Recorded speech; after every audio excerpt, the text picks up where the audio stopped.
Welcome back. I'm Charlie Copeland, and this is the Republican Hour on the first and third Sundays of every month from 9 to 10. We have a little show to try to bring a Republican perspective to the news of the day, the state, what have you.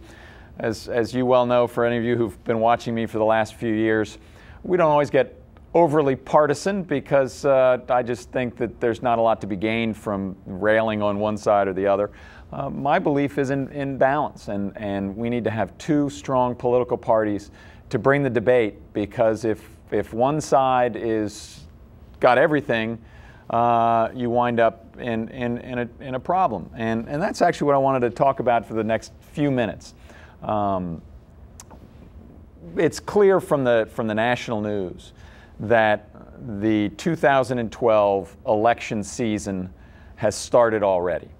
As much as I would like that not to be the case, and that maybe we could enjoy just watching TV without the rancor and the partisan bickering and the spitting and yawing and everything else, it is what it is. They've got to fill up 24 hours of the news stations, and so we're going to see it. And so the presidential campaign and the political season is upon us. And I haven't selected a candidate on the Republican side.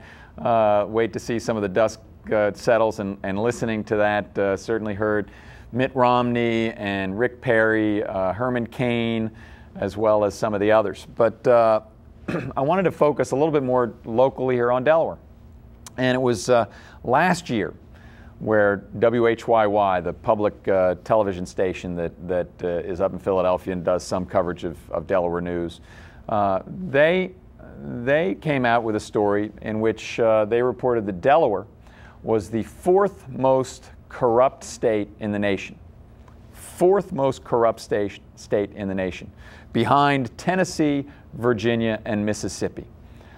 Now, I don't know about you, but that doesn't make me feel particularly good. And I wanted to go over some of the examples of why WHYY and many others in the news media across the country and in other groups view Delaware as a very politically corrupt state. Let's look at something that came out in the news about 2 weeks ago related to unemployment insurance.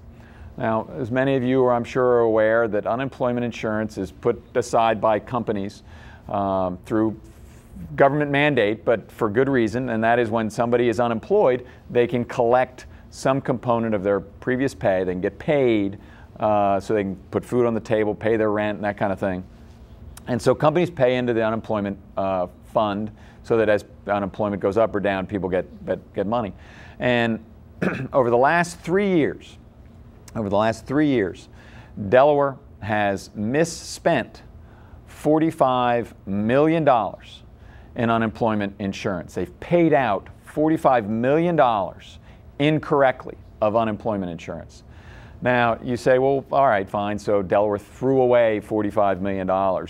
What does that matter? Well, I mean, that's $45 million that a company, or companies like, you know, My Small Company and the neighborhood stores and the small businesses around the state, as well as the large businesses, have had to pay to a fund rather than spend that money on hiring workers, increasing pay, investing in their businesses so that Delaware has a better employment climate. So that's money that went from the business to the state, and then the state misspent it, spent it on people who didn't earn it anymore, or should have been off the rolls, or weren't unemployed at all but hadn't followed the right procedures but were still getting paid. It's $45 million.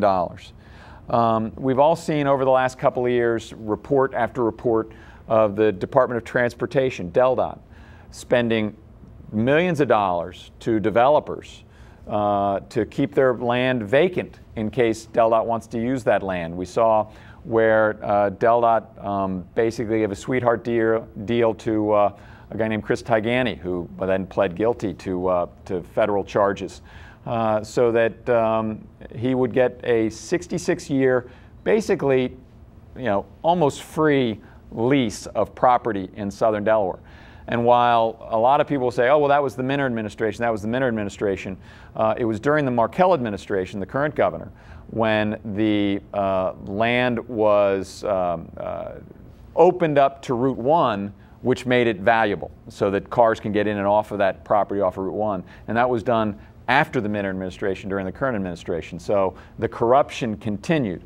I'm not suggesting that the governor knew that that was occurring, but it was certainly during his administration. So we've got unemployment insurance happening in the last 3 years. We've got DelDOT happening. And then look at, in the last 12 months, over $10 million of taxpayer money, of Delaware's money, was given to a couple of the large banks in the state, banks that have tens of billions of dollars on their balance sheets.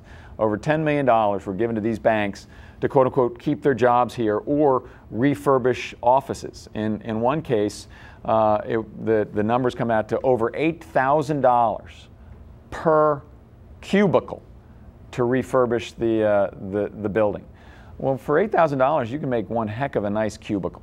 And that's money that now can't be spent on health and social services, can't be spent on education, can't be spent on health care, because it's being spent to refurbish cubicles.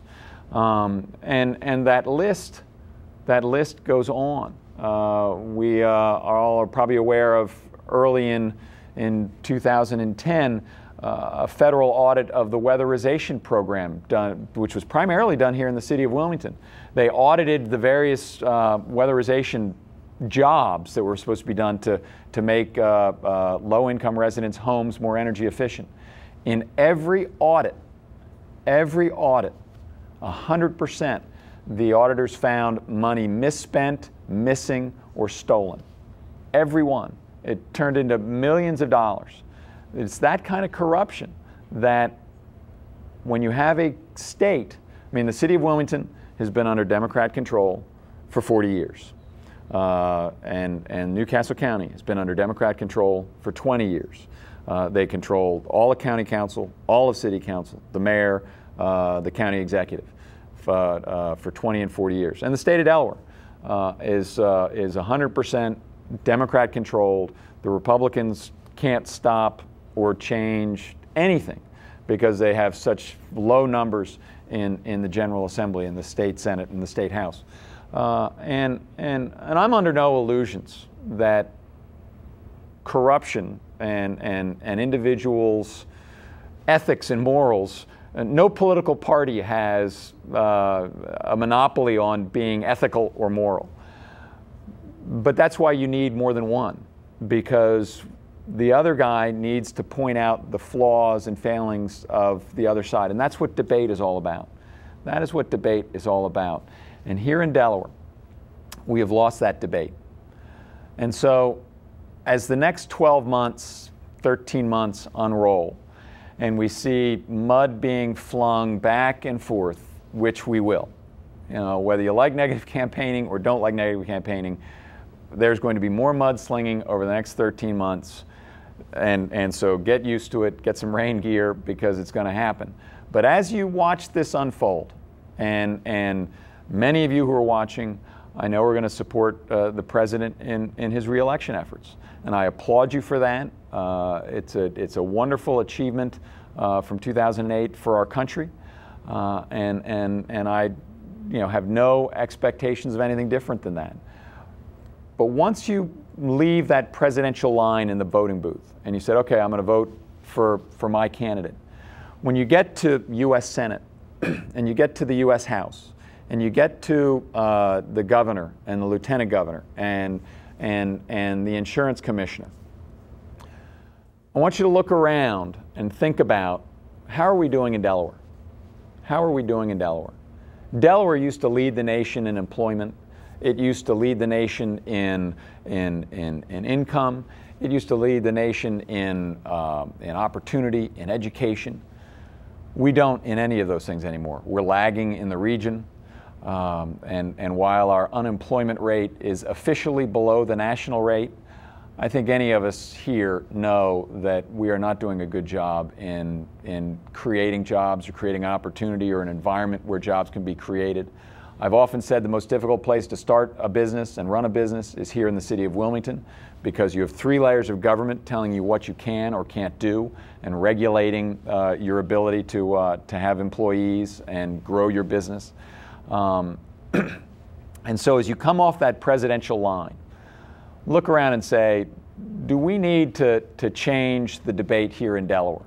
Do we need to, whether you agree with everything that I say or not, and I can't imagine there are many people, including anybody in my house, who agree with everything that I say. But that's part of the debate. And there are good people out there on both sides of the aisle. But there are also some people that have been there a long, long time who've gotten comfortable. And they might be nice people, they might be friendly, they might have good personalities. You say, I like that person. But they've been there a long, long time. And Delaware is an extremely corrupt state. And when somebody's gotten there a long time, they get comfortable.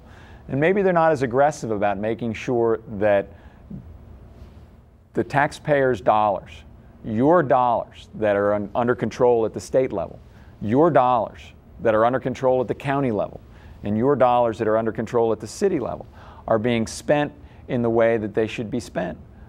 Are you getting the social services that you need? Are the community centers being maintained to the level they should? I mean, in that list that I talked about, the $45 million unemployment insurance, the tens of millions of dollars in DelDOT, the $10 million going to the bank, the tens of millions of dollars that was spent in weatherization. You add that up, that's $100 million. $100 million that could have been spent in health and social services, in children, youth, and families, in education, Medicaid, that now is gone and wasted and is in some private individual's pocket. And that is why when you come down that election cycle, don't just look to the individual who's represented you for 10, 15, 20, 25, 30, sometimes 35 years.